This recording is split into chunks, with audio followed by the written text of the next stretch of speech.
Let's look at the headlines. Some big news from over the weekend. President Trump announced yesterday that his lawyer, Rudy Giuliani, has tested positive for COVID-19. Who would have thought? Especially after Giuliani had taken every precaution and thrown it out the window while screaming about election fraud in a crowded room with no mask. Giuliani says he feels fine and that after all of his lawsuits have been rejected by the courts, it just feels good to finally get a positive outcome on anything. He's in the hospital, he's doing well, oxygen levels good, vital signs strong, hair colour just for men's deep dark brown. As you know, Giuliani had been travelling around the country, mostly maskless, fighting the election results. And because Republican state lawmakers met with Giuliani last week, the entire Arizona legislature is now shut down. Can you imagine being the guy who has to contact trace Rudy Giuliani? You're like, OK, so just last week he was in Pennsylvania, Michigan, Arizona, Washington. Do you know what? Just call everyone. Call everyone.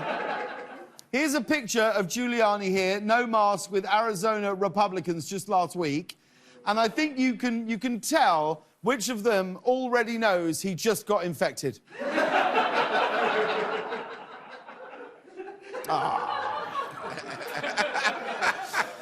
President Trump, meanwhile, held a rally in Georgia over the weekend to drum up support for the Republican candidates in the Senate runoff. At one point, Trump said that if he lost the election, he would be a, quote, gracious loser. If I lost, I'd be a very gracious loser. If I lost, I would say I lost, and I'd go to Florida, and I'd take it easy, and I'd go around, and I'd say I did a good job. But you can't ever accept when they steal and rig and rob. Can't accept it. If I lost. When's that clip from? This weekend? Do you think there's a moment in there when he's just going, I'd go to Florida and I'd take it easy, when he realises in his mind, oh, I could have just gone to Florida and taken it easy. Trump keeps saying, if he lost, like it's even up for debate. That's like me saying, if I was the person, you know, belting out Suddenly Seymour in the office bathroom the other day, I would graciously admit it, but whoever it was probably just thought that they were alone. This was all part of a long, rambling speech by Trump, so to make it simpler for everybody at home, we've just cut it down to the essential parts. I lost, loser, I lost. Later in the same rally, Trump took a moment to run through some of the crops his administration has helped protect, where he somehow claimed to be the only person who likes cucumbers. At the urging of Kelly and David, my administration took historic action to protect growers of Georgia blueberries, peppers, squash, and cucumbers. Who does cucumbers around here? Because I like cucumbers. I'm the only one. I like cucumbers.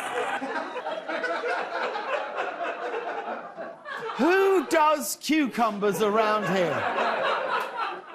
Reassuring words from the president during a time of national crisis. I have to say, it doesn't mean you're the only one who likes cucumbers just because one time you saw Mike Pence refuse to be in the same room as one.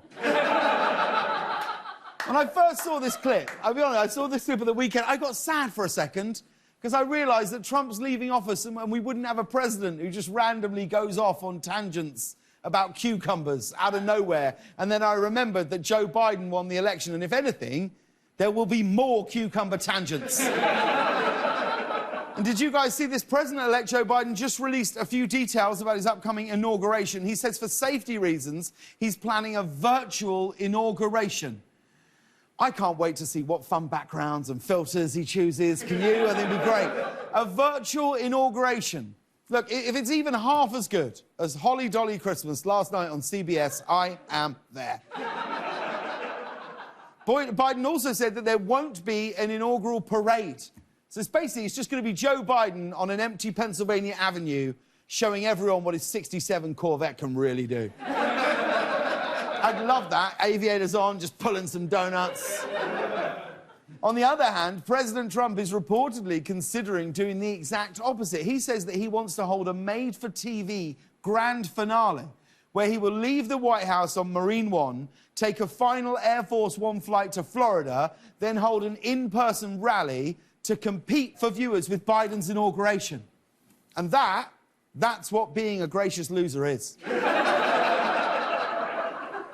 On top of everything else, you just know Trump's going to leave the Air Force One gas tank completely empty. You know what I'd do if I was the pilot? I'd be like, oh, we got a bit of bad weather, I'm afraid, we can't land. And then I'd just linger in the air right until Joe Biden's taken his oath. And then I'd be like, yeah, you're not the president anymore, so there's a parachute. Good luck.